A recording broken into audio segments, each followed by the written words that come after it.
பூதாகரமாக வெடித்த திருப்பரங்குன்றம் விவகாரத்தில் இன்று ஹைகோர்ட் கிளை மீண்டும் உத்தரவு பிறப்பித்தது.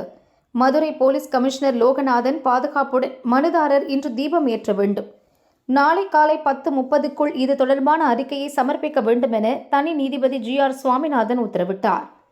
திருப்பரங்குன்றத்தில் 144 தடை உத்தரவும் நீக்கப்பட்டது. மாலை தமிழக பாஜக தலைவர் நயினார் நாகேந்திரன் உள்ளிட்ட பாஜகவினர் மற்றும் இந்து முன்னணி அமைப்பினர் அங்கு கூடினர். மனுதாரர் ராம ரவிக்குமார் தரப்பில் தீபம் ஏற்ற வந்தனர். ஆனால் பாதுகாப்புக்காக நின்றிருந்த போலீசார் அனுமதி மறுத்தனர். 144 தடை உத்தரவு நீக்கத்தை ரத்து செய்ததை எதிர்த்து மேல்முறையீடு செய்ய உள்ளதாக தெரிவித்தனர். கோர்ட் உத்தரவுப்படி மனுதாரரை மட்டுமாவது அனுமதிக்குமாறு பேச்சுவார்த்தை நடத்தினர். ஆனால் போலீஸ் அனுமதிக்காததை தொடர்ந்து போராட்டத்தில் ஈடுபட்ட நயினார் நாகேந்திரன் மற்றும் பாஜக மூத்த தலைவர் கைது செய்யப்பட்டனர். போலீஸ் கமிஷனர் வரும் வரை இங்கிருந்து கலைந்து செல்ல மாட்டேன் என ராம ரவிக்குமார் கூறி வருவதால் திருப்பரங்குன்றத்தில் பதற்றம் நீடிக்கிறது.